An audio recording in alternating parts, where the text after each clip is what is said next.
SM Soumyaranjan मृत्यु रहस्य पछरे एक बड़ षड्यंत्र रही कि ये मृत्यु सतरे कौन एमती एक घटना घटी बा अघटन घटिला ना निया लागिगला ना ताकू निया लगा जाइतिला जानी शुणी कि जो जो बयान नेबा कथा से बयान निया गलानी कि किंबा जो अभियुक्तों को बा जो दर्शा जाउचे बे तीन जण मुख्य अभियुक्त डीएफओ संग्राम बेहरा तो गिरफ हेले बेस लुचकाली खेलले 4-5 वर्षर विद्या भारती पत्नी सौम्यरंजन को बर्तमान जाए गिरफ करा जाइनी वारंट जारी होची एनबीडब्ल्यू जारी होची अभियोग लंबुची क्लीन चिट भी गोटे आड़ू मिलूची तथापि अभियोग लंबा सूत अच्छी किंतु एबे सबुठु फोकस पॉइंट अच्छी संग्राम बेहरा को किए दौला सुरक्षा कहुच्छी तत्काल जो जंगल परिवेश मंत्री थे विक्रम आरु ये सब करुले सतर कौन एमती होता एसएफ सौम्य रंजन महापात्र मृत्यु मामला को लेकिन बेस सरगरम है बापा बारंबार अभियोग कले 3 जन को ऊपर 4 नंबर होती पॉलिटिशियन किए जानी था आप जानीपे विक्रम आरु कथा मुझे प्रथम होती विद्या भारती सौम्यरंजन पत्नी जे कि घटनार मुक साकी कमती घटला कहीं घटला कौन होता सबकि द्वितीय होती से समय तत्काल पार्लाखमुंडी डीएफओ संग्राम बेहरा संग्राम बाबू आईएफएस ऑफिसर भारी भल ऑफिसर बहुत गरीब घर पाठ पढ़ी टपर होते से समय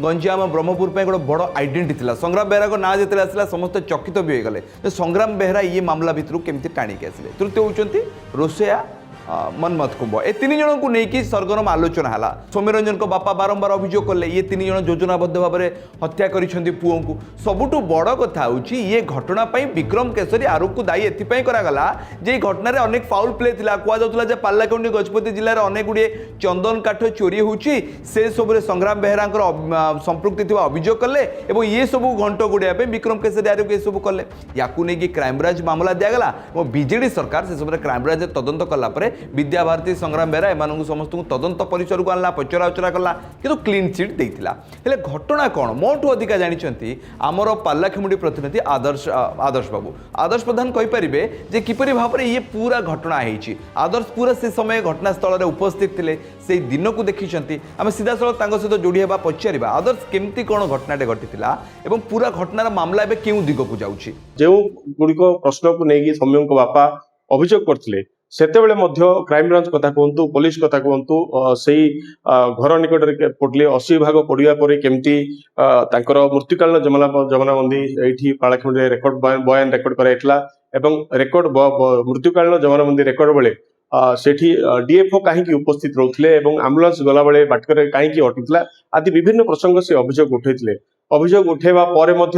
समस्त अभियोग को तदंत करथिला क्राइम ब्रांच एवं पालाखंडी पुलिस तत्काल गजपति पुलिस किंतु फल किंतु शून होता कारण उभय क्राइम ब्रांच एवं गजपति पुलिस से डीएफओ को क्लीन चिट देथिले किंतु परवर्ती समय बापा ताहाको चैलेंज करी पालाखंडी एसडीएम कोर्ट रे केस करथिले एवं किछि मात्रा रे वर्तमान से सफल होइचंती किंतु ताकर अनेक दाबी वर्तमान सुधा पूर्ण होई पारे। ए घटना को लेकिन समस्त प्रकार अभियोग एवं प्रति अभियोग भितर विक्रम केशरी आरुखर प्रतिक्रिया मिल पारुनी ए मामला रे आरुख बारंबार चुप रही सबुठु बड़ सन्देह से उपजे जितेबाला जानार अभियोग आसे सी किसी प्रतिक्रिया दिएनि किंतु बेले बेले क्लीन चिट भी आसता है ये अभियोग भितर 3-4टा एंगल आसूची बा 3-4टी दिग आसूची कहीं आरुख उपर एते सन्देह बढ़ुची एवं ये मामला रे एबे आरुख संपृक्ति थी जोर कहीं धरुची कारण सरकार बदली जाइछन्ती नुआ सरकार आछन्ती रथयात्रा बेलू घटना घटी 4 वर्ष तले एबे पुणी थे से घटना 5 वर्ष तले एबे से घटना पुणी थे चर्चा को आसूची एवं डीएफओ गिरफ हेले डीएफओ संग्राम बेहरा तत्कालीन डीएफओ ओएफडीसी वर्तमान डायरेक्टर थिले एवं आईएफएस अधिकारी दीर्घ दिन धरी पुलिस लुचकाली खेलिले कोर्ट निर्देश को बेखातिर कले गिरफ होती सरेंडर कले निज आडू किंतु चर्चा होची नुआ सरकार आसिला परे ये मामलार तदंत आउ बढ़ी पारे कि कारण सौम्यरंजन को बापा बारंबार या सीबीआई तदंत दाबी करुछंती सीबीआई तदंत हेले जो आरुख संपृक्ति 3टा एंगल को देखुची गोटे तो संग्राम बेहरा आरु गोटे जिलार से पातरंतर करा जाउतला कि सुरक्षा दि जाउतला द्वितीय हूँ चंदन काटर अभियोग पुष्पा शैली रे काले गजपति जिलूर रक्त चंदन चालाण हुए अन्य जिला को अन्य जगह को कौन सतरे एमती सब होउतला कि या पछर प्रमुख उद्देश्य कौन या पछर प्रमुख कारण कौन याकू नहीं तदंत करा जिवो एवं तृतीय सबुठु बड़ कारण होची से समय चर्चा हला विक्रम आरुख पीए जी लंबा समय धरी सहित थिले मंत्री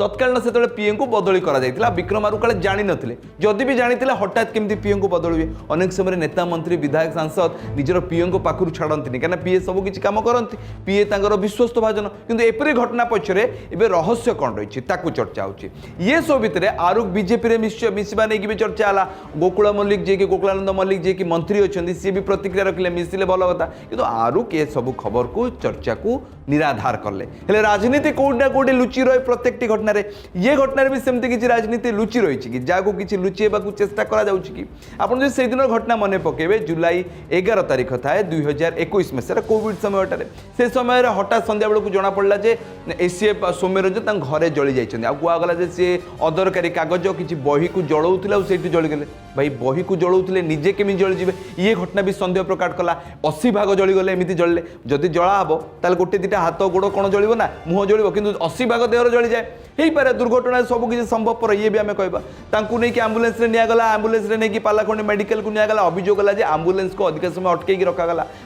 आम्बुलेंस ठीक समय पहुँचलानी कि आम्बुलेंस पहुँचला पर भी मेडिकल को गलानी ये भी गोटे अभियोग विद्याभारती सांगे था परवर्त समय एससीबी मेडिकल भर्ती करागला आउ से समय बयान नेबा समय डीएफओ से उपस्थित थे जो डीएफओ ना